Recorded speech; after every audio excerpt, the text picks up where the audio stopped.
Welcome to another episode of Let's Talk Quality, the podcast. My name is Hamish Alangaratne, and since 2023, I've been interviewing some of the most talented and well-respected quality leaders in the pharma and biotech industry to learn how they got to where they are now. This season is all about our guests and their journeys. Why they got into science, how they got into quality, their biggest challenges and greatest learns, and the highs and lows along the way. Every week, I'll be bringing you a new guest with the purpose of inspiring the next generation of quality leaders. Welcome to Season 2. I hope you enjoy the show.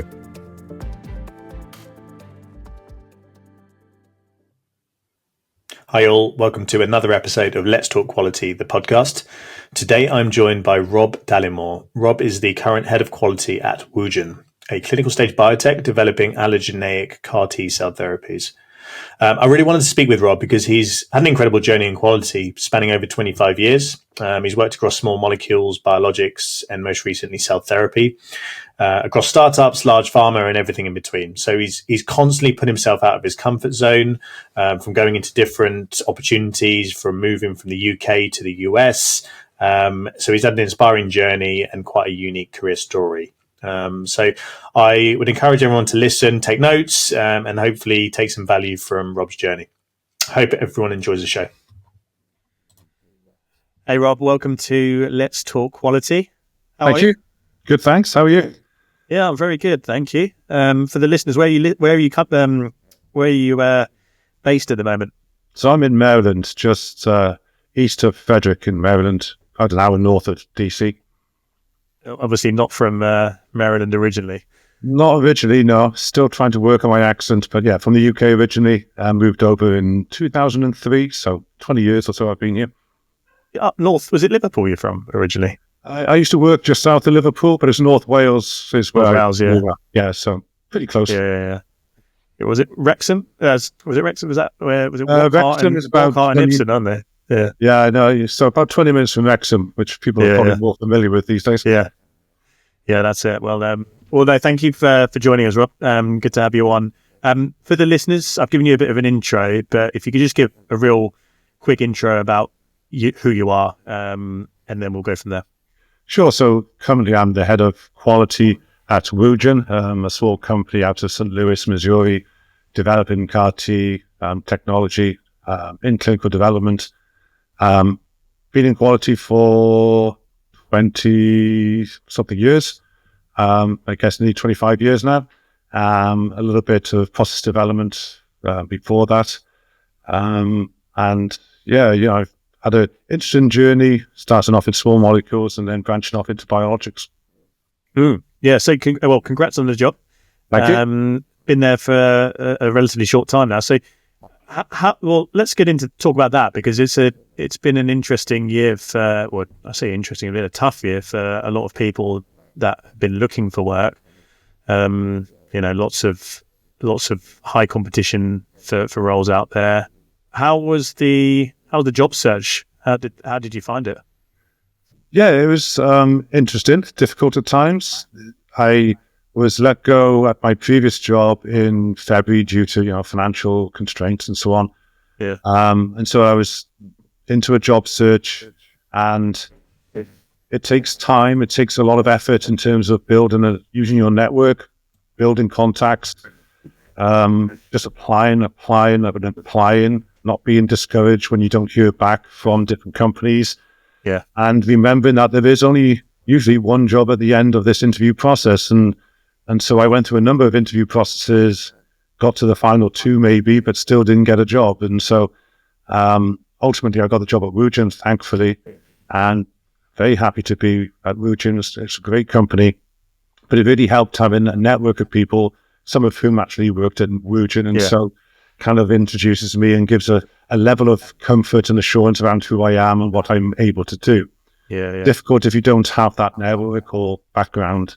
So yeah, it's difficult. It's very difficult out there, I think, for people to find a job at the moment. It is. Yeah, it's challenging. The amount of people that are being laid off still from organisations. It's not slowed down. Right, and I think it gives you a kind of a perspective as somebody who works now and can hire people into positions about seeing those gaps in resumes and thinking about, well, is there a gap? But it's not a negative, right? It's just life. It happens. And accepting people, and if people aren't in a job, really trying to, helping them to find somewhere. And if you haven't got a position yourself, trying to find somewhere how you can utilize their skills and get them back into the workforce. I mean, it's a scary time for people. Difficult as well, because how long were you in your previous role for? And I was at my previous role just for 2 years. So that was, a little under 2 years. So it wasn't too long. But, it's you never know with any job, right? Whether it's a small company or a large company, how safe is that position? And one of the first things I learned years and years ago in one of the QA courses I went to, they always had this statement around surviving this industry. Don't love your company because your company can't love you back. And it's true, right? You have to make business decisions, and you don't always fit into those business decisions. No. And it's difficult because especially for people that have been in a role for a while, you get out of practice with applying for jobs, and then all of a sudden you're thrown into this environment where you have to go on LinkedIn and speak to recruiters and look for jobs and be applying and then following up. And it's, exactly. People forget and lose track. It's it can get quite stressful and demotivating, I'd imagine, for people that are just not hearing back or getting ignored. Lots of people talk about the black hole of LinkedIn where you just apply for a job and look, I see it. There's you put a job out for a remote VP role and you get 300 applicants within a few days, and it's difficult for hiring managers to just go through all of those people in a short space of time. So. It is very difficult, but the message is don't be discouraged. And every day I got up, I tried to look at all the different job boards and apply for something. Just keep going. Don't drift away and start thinking it's hopeless and nothing's going to happen. Eventually something should happen, but it is difficult. Yeah. Well, congratulations on getting the job, and we can talk about that in a sec. I suppose you've had, you alluded there earlier, you've had an interesting career. You started out in small molecule, you're going into biologics and cell therapy now. Real interesting path there. I talk to a lot of people who want to go into the ATMP space. Is there a mindset shift that you have to do, when you don't have that modality experience? What advice would you give to people who haven't worked in a specific modality and are applying for jobs in that modality and may not have that experience yet? Yeah, I mean, there's a definite switch. I mean, obviously between small molecule biologics, there's a learning curve, especially from, if you're within quality and you want to stay within quality and moves between those kind of modalities, you have to learn a lot around what can be impactful to the safety of patients, what can impact efficacy, stability.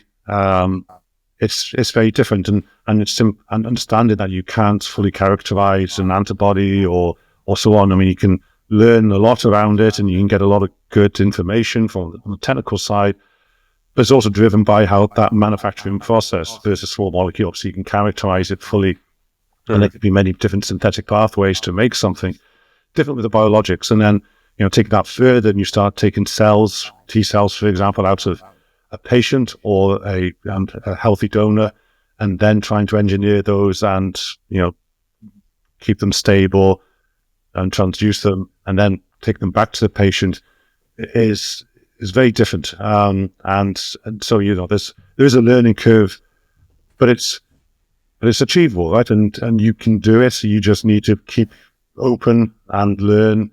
And I think one of the messages I'd always give to quality people is try and get out and talk to all the different groups. You have that role in quality that you can go and talk to everybody. So use that and learn about the science, the technologies of how to manufacture it, how to control it, how to test it, how to build a manufacturing facility to make these products, the different type of controls that there might be, different manufacturing equipment that you can use, but go out and learn it and then understand how you make these products and how you can apply GMPs or GLPs, GCPs to the development of the products and eventually the licensure and commercialization of them.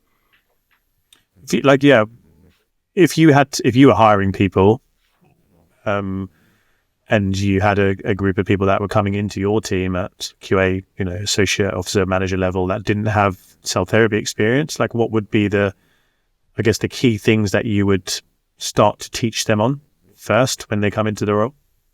And I think there's the consistent parts between, say if they come from an antibody or we come from a protein background or perhaps a vaccine background, there's obviously some things that transfer very well.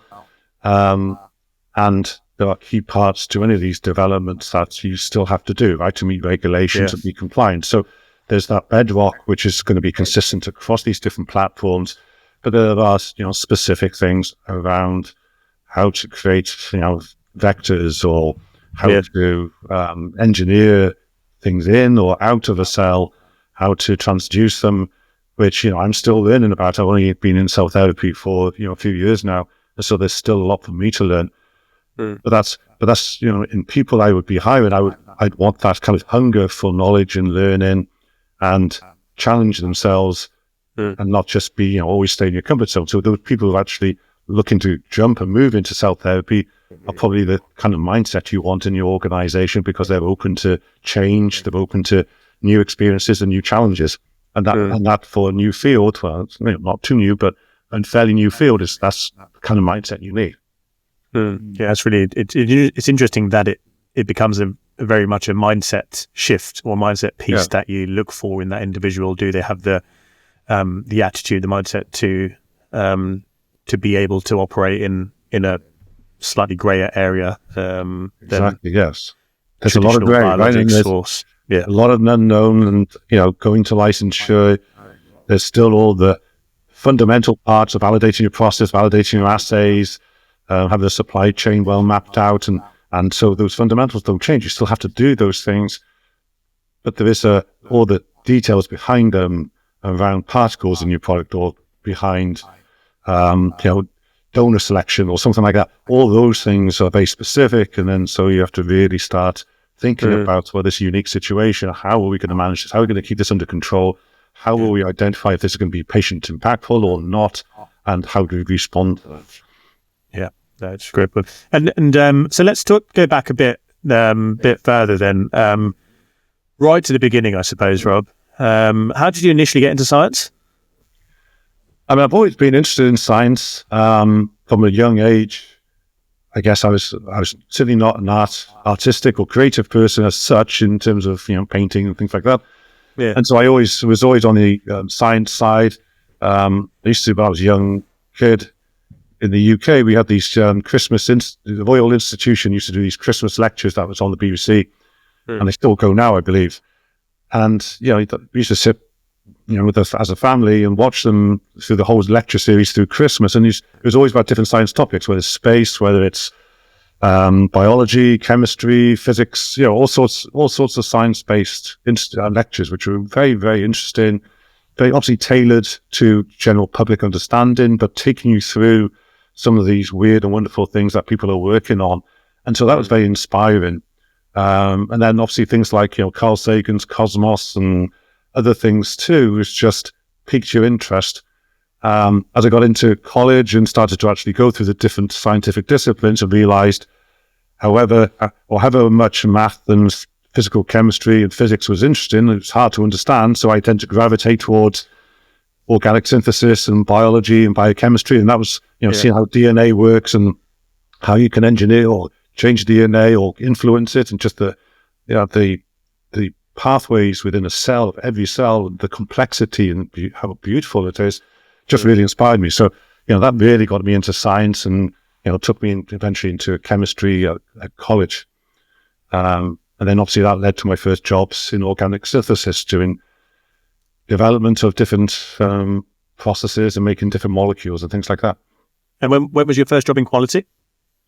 So my first job in quality was back in 1999. So I was been working in process development chemistry for a while, and started introduced to GMPs in a very kind of rudimentary way, and SOPs and things like that. So they started, coming into my kind of world and vision, and for whatever reason that interested me. I got a copy of the Orange Guide in the UK, the Guide to GMPs, and I read through that and thought, wow, there's all these things that we should be doing if we were manufacturing a commercial product or something like that. So that really got my interest in GMP and how that's operated. So I looked for a company that was licensed. And I also thought, well, what's the best role to be in that would expose me to as much as possible? And I could learn an awful lot. And I thought, well, if I was in quality, I'm at the sharp end in terms of doing lot disposition and, all that work coming together. And in quality, you have to make that final decision. Is it good or not? Yeah. It also gives me a chance to talk to all the different departments. So I found a job at a company called Evans Vaccines, or it was under lots of different names. I went through a number of different name changes at the time, but it was the vaccine plant just south of Liverpool that makes a whole bunch of commercial vaccines.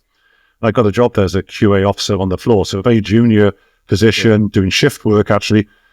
And I started there, and it just gave me this opportunity to go and talk to research, development, facilities, metrology, manufacturing, QC, analytical development, all these different groups. I had lots of questions about the process that I was helping, but I could go and ask these questions and learn an awful lot. And then, ask development how this works. They tell me an answer, and I go and ask manufacturing how it works. They tell me an answer. Hopefully it's the same or similar. Sometimes it wasn't, or, they had different perspectives. And so constantly just going out, getting out of my chair, walking the floor, and just asking people about what happens. How do things work? Yeah, it's beauty of working in quality, isn't it? It is, yeah. A leader, you sit across the business. I mean, obviously, I obviously don't work in quality, but recruit into it and speak to people like yourself day in, day out. And it's that ability to sit across the organization, talk to different stakeholders, have to work and collaborate with different stakeholders. You really need the softer skills. That to me is the bit that makes you stand out as a quality professional. It's obviously having the technical expertise and the background, but being able to communicate and define what you guys are doing and why it's important to the rest of the business almost sets you apart a bit. It is a unique role, and I'm an introvert, so I'm not somebody who naturally goes out and talks to people or drives conversation as such. But it really, I think that being an introvert and just going and having one-to-one conversations with people, getting comfortable with people, and coming across perhaps in a more quiet and personable perhaps way. Yeah. I mean, maybe people who talk to me may disagree, may be thinking I asked a whole bunch of weird questions and what the heck was I doing? But just having those conversations and trying to understand how things work and where things don't work and where there's problems. And sometimes quality drives a certain direction, which may not always be the most scientific or technical solution. And we've got to be careful of doing that, right? And so I think just happens that my personality is such that I'm more likely to, I like to talk to people, understand and let them drive a conversation, explain things to me. I'll take it in and listen, but I'm not going to, force people down a particular way until I really understand something and then decide, well, what's a compliant way to do it? But it also has to be technically true, right? It has to be technically competent or the right way to do something from a technical perspective before you apply the compliance to it. Definitely, yeah. So then when was your first, so you were started off in 99 in quality, your first QA officer associate role. When did you just progress in the same company? When was your first quality leadership position? So I started off as a QA officer doing shift work. I was working for Evans Vaccines, or the predecessor of it, and we went a contract to manufacture the monovalent harvest for a particular program called FluMist. So Aberon at the time was the sponsor of FluMist, and so they'd already done the phase 3 trials, and we were getting ready for licensure. So it was a great time for somebody new to join them and go through that licensure experience. And as part of that experience, I started to progress a little bit and become part of the organization and getting asked to do different things like help build quality systems, help get inspection readiness. So it wasn't so much that I was progressing through, titles and things like that, but I was getting a lot more experience and going to different sites. I trained as an auditor, so did internal auditing, but I also went out and did a lot of external audits for suppliers and contract manufacturers and so on. So again, I've been able to ask lots of questions and learn an awful lot about how other processes work to make other things. So, and eventually I was asked to move over to the US when Medimine had bought Aberon. I was doing, the same sort of thing for Medimine, where I was building quality systems or being a UK representative. And eventually they asked me to join Medimine. And then I started my first kind of leadership roles, at least in terms of managing people and having a specific function to take responsibility for doing annual product reviews, inspection readiness, and things like that. So, and the audit program, internal audits and supply control. And so that was my first start really of actually managing people, which adds another level of complexity then, right? To you know, how do you drive people? How do you encourage people? How do you support them? As well as still managing to ensure compliance of different sites and making sure the quality system works. So was that MedImmune in Macclesfield? Or was that? This is MedImmune in Gatesburg, but I was actually in the Frederick. Oh, so they moved you over. You actually moved from UK at that point. So MedImmune brought Tabo on, and so they inherited the sites just in Speak, Liverpool, and then they moved me over to Frederick. And so I was in the Frederick facility, which is the manufacturing of Synergist, and also they do other products there now too. Yeah. But they had Synergist as the commercial product at the time there. But I was in the corporate quality compliance group that was just happened to be in Frederick. And what year was that you moved over? Well, I moved over in 2003, just the same year that Flumis got licensed to BLA approval. Right, okay. So you've been in the States now for 21 years. Coming up 22 years. Yeah. How about what was because that's a big change going from UK to US and then going into a leadership role when you haven't necessarily been a manager of people before, in quality anyway, but that must have been quite a change because you're obviously going into a new leadership role, but then you're also having to deal with changing culture. And when I first moved over, I didn't have direct reports, but then, after a couple of years, I started to have direct reports. Right. So I had time to integrate and start. Yeah. It takes a long time to integrate into a culture or understand a culture and see the cultural differences. And there are, differences, and it takes years. But, I had obviously coming over to the US quite a bit for the years before that. Yeah. To help, and, I started to get a good sense for the US, and obviously had a desire to move over with my family. Yeah. So, eventually it made sense to do that, and it was just a great opportunity. But, again, taking that leap into something that's unknown and challenging yourself and not being afraid to do it is perhaps the key thing, right? Just try it. If it doesn't work out, you'll find a way of fixing it or resolve. You can always move back, I guess, or if you had to, right? What's the worst that could happen, I suppose? Yeah, exactly, right? But you still have the experience. The key thing is getting the experience. So there's, few bad experiences unless it's something really goes wrong, but any experience is usually a fairly positive journey of your life. Yeah. What would you say, just on the cultural stuff, are there any noticeable differences between, quality or just the wider biotech, life sciences industry in terms of how all companies operate, in terms of the cultural aspects of working in biotech, UK versus US? It's difficult. It's a difficult one to answer because one thing is I've been here 20 years now, and so to kind of describe what happens in the UK biotech now is going to be difficult because it's 20 years old, my experience. Obviously, in the UK and in Europe, there's a qualified person role, and so that kind of drives a little bit of a difference in perspective and how in Europe, you're going to have to involve the QP at some time if there's a decision about a product or a facility build or so on. So that QP role has a very strong influence over what happens within an organization, and the QP role obviously tends to be in quality. Whereas the US, yes, you have quality assurance, but it's it's a functional department alongside lots of other departments, and so that does drive a little culture.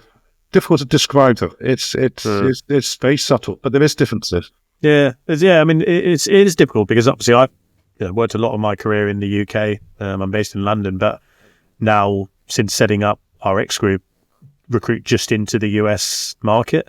So I've had to sort of build a new network and you learn about new cultures, but not only just between the UK and US, but state by state, East Coast versus West Coast, there are differences in how businesses operate. So it's really interesting. Obviously you're on the East Coast. So you've had to put yourself out of your comfort zone, right? A few times by the sounds of it in your career. Moving over from UK to US, going into leadership positions. What would you say are the benefits to people, to anyone listening who might be scared of putting themselves outside of the box that they're in, instead of, they've been in a career or an organization in that same lane, and things might be going very well, things might be absolutely fine.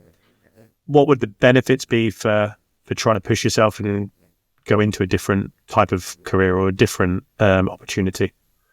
I mean, there's pure experience and just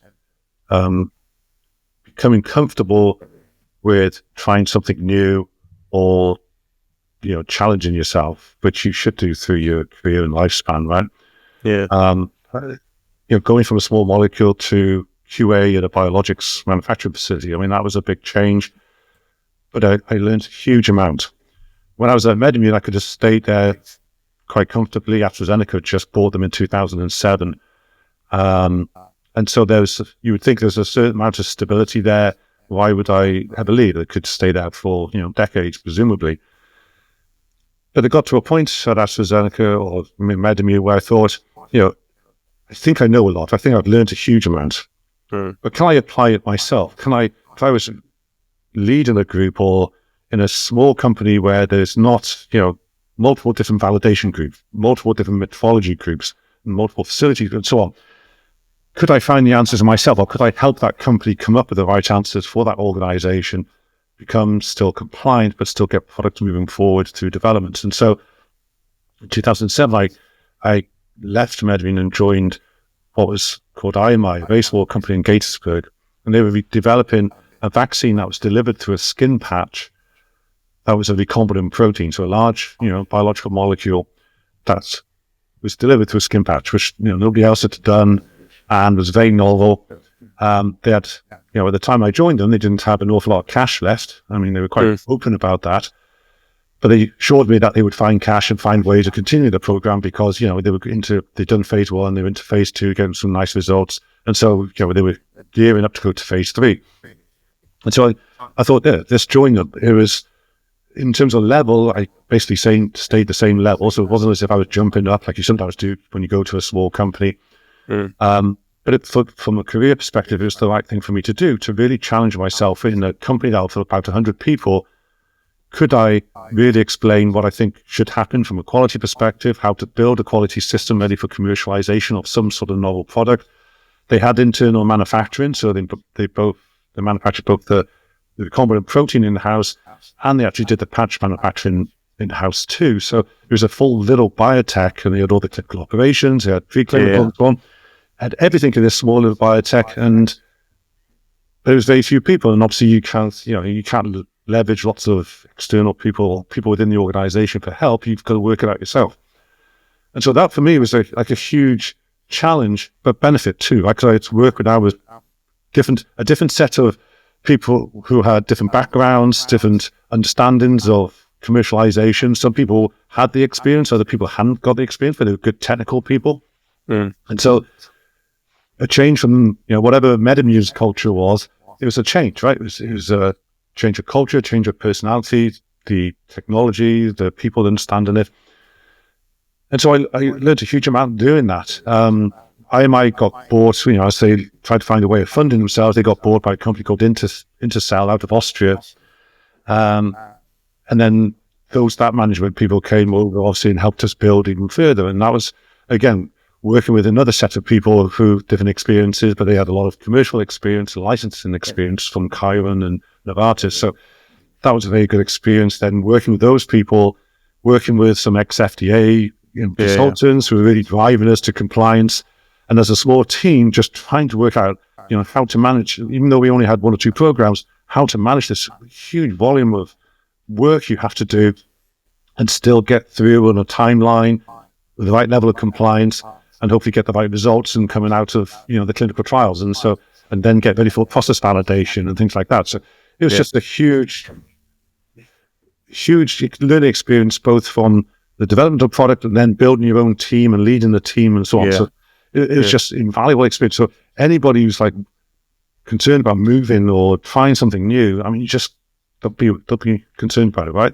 Again, like I say, it might not work out, but if it doesn't work out, you learn an awful lot. It's still going to be hugely beneficial, I think, to a career.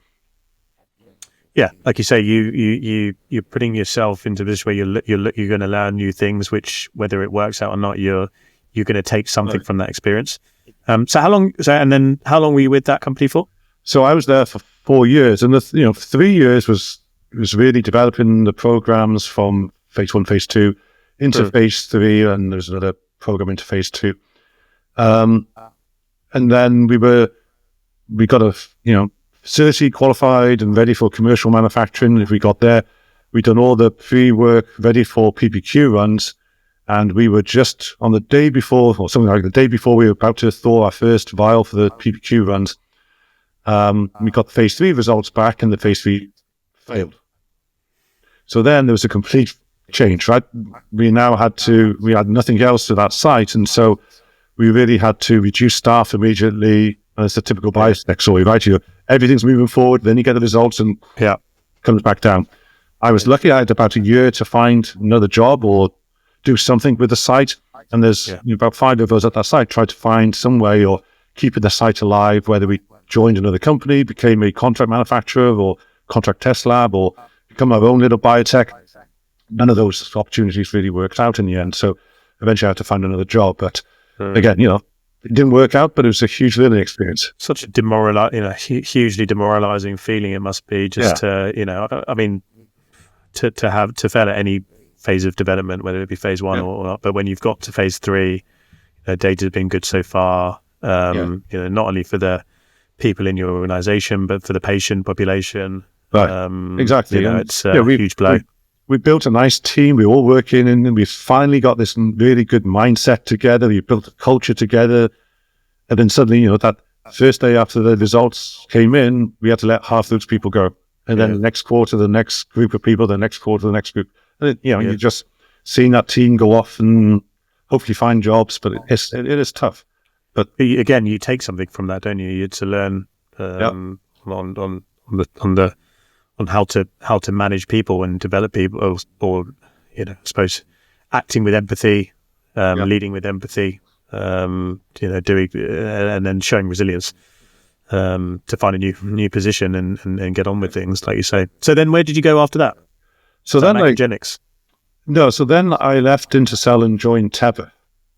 Oh, okay. So Teva had a small site in Rockville, so I joined that. But I was in more of a global role, helping their biological programs in research and development. So from a quality perspective. So biosimilars, innovative antibodies, recombinant proteins, and they had a joint venture with Lonza on biosimilars. So there's a lot of work with Lonza. And then also they had their own internal programs where they had some GCSF products that they were getting through to licensure, and actually submitted a couple of BLAs while I was there. I was only there for a short period of time. There was a lot of travel, and I had people report as well. It's a small group in Israel reported to me, as well as people in US reports to me. But I was also working, obviously, a lot of people in Europe and around the world. So there's again, going back to a large company, different culture. Working with multiple different sites on either development or manufacturing of drug substance, manufacturing drug product. It was an interesting program, and obviously biosimilars is it was an interesting time to be part of the biosimilar world and seeing how that kind of developed, and the cost of developing biosimilars became apparent, and so on. So that was, again, very interesting experience. Yeah, no, definitely. And so then it was, you went into your first taste of cell therapy. Was that right? Well, after Teva, I joined Macrogenics. So I was at Macrogenics then for 9 years, and they were working on antibodies, and they had this very nice bispecific technology for antibodies, antibodies, and eventually they did some ADC work too. But that was nice because, one, I was there for 9 years, so it was a great time to be there for that length of time too. Joined them when they had some phase 1 assets, and one of them they were already planning to try and go to a registrational trial. So soon after I joined, they went to the FDA and managed to get agreement to go to a phase 3 trial for that product. We had a little bit of internal manufacturing capability for drug substance, but there was also a lot of work to outsource and get ready for commercialization. So we did that. there's about, I guess, 120 people or so, I think, in macrogenics when I joined. And over the 9 years, we ended up, I think, about 600 people or thereabouts, because we managed to get Margenza licensed at a contract manufacturer.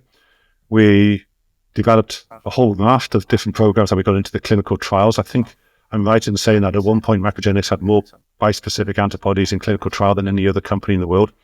Okay. We built an internal manufacturing facility that was a commercial scale, and we eventually got licensed with the FDA.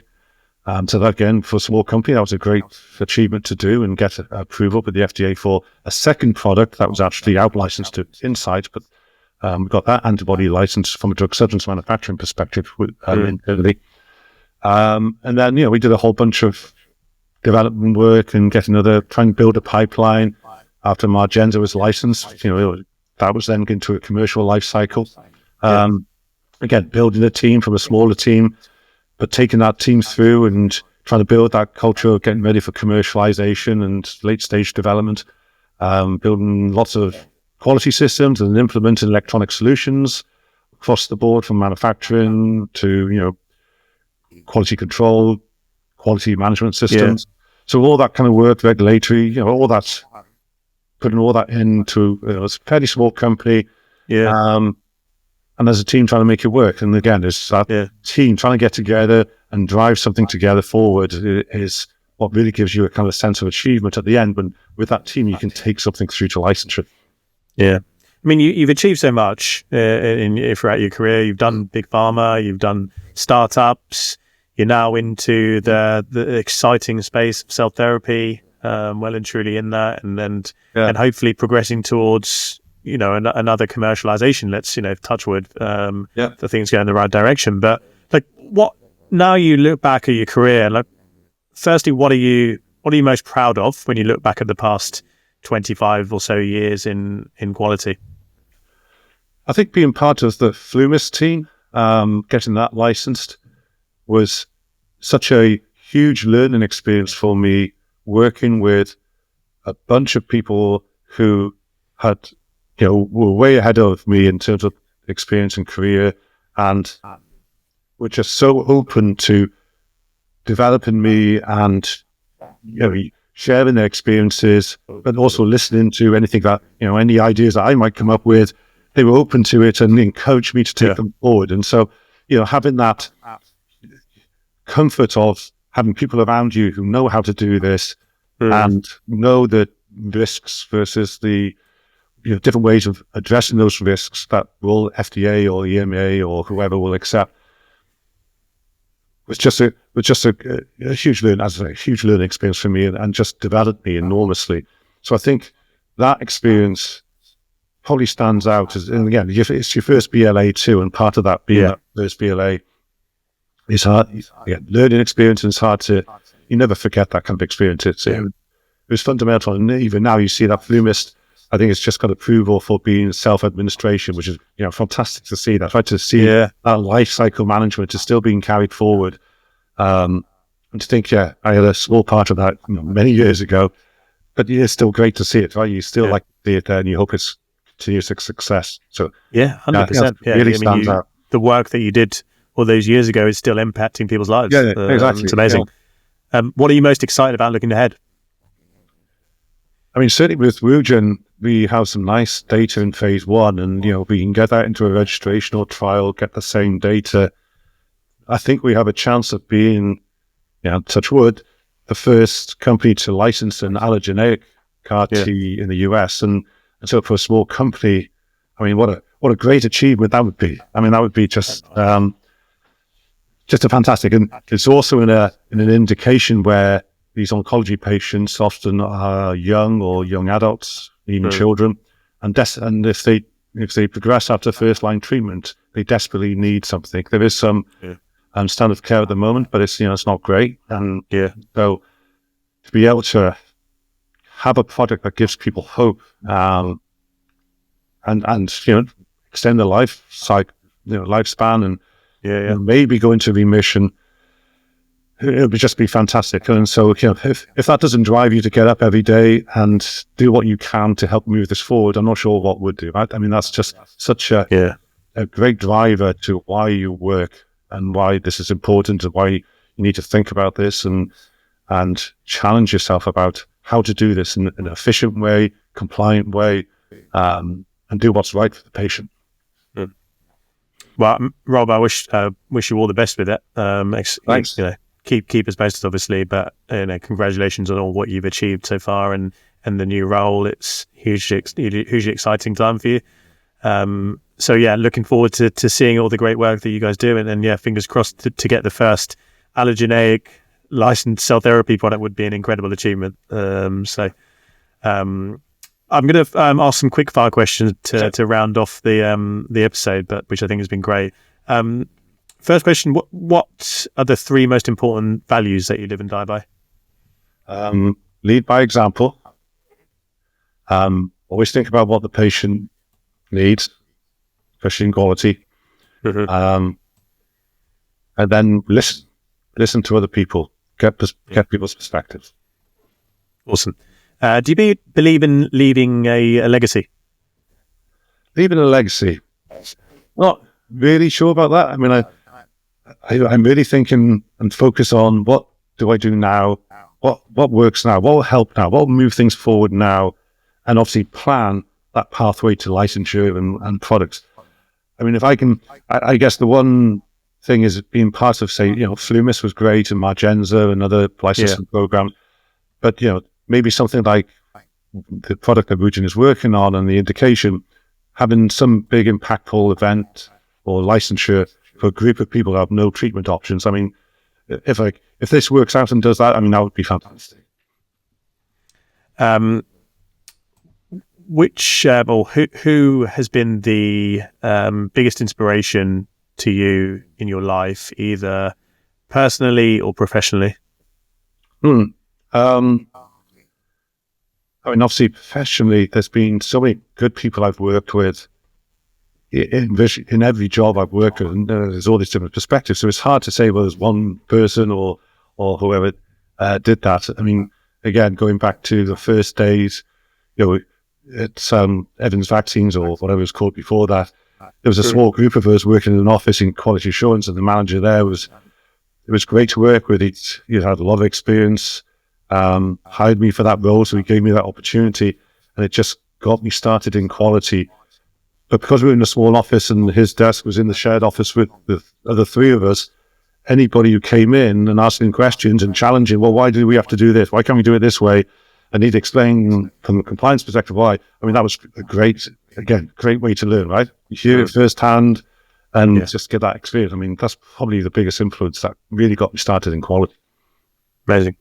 Final question: which one piece of advice would you give to future quality leaders? Go out and talk to people. Anybody and everybody. Anybody who will listen to you and has time to listen to your questions. Go out and talk to them, and that includes, internally. But if you can train as an auditor and go out and do supplier audits or contract manufacturing audits and things like that, just go out there and learn. And again, got to know your compliance, you've got to know the regulations and the guidances, but learn the technologies. And again, I'm never going to be a technical expert on cell therapy or antibodies or recombinant proteins or anything. But I know enough to ask the right questions and whether, does that make sense? Does it intuitively make sense? Or do I need to go and ask it a different way? Or do I need to ask other people or get expand upon it or whatever? And you just get a sixth sense then of what makes sense or what kind of seems odd. And so you just pursue it, right? Yeah, so it's just that get out there and learn as much about anything. And even managing people and, talk to different, look for different ways of managing and helping to create change. What's the easiest way to create change? Don't make things easy. Don't make things more difficult. If you make things more difficult, change is going to be hard to do.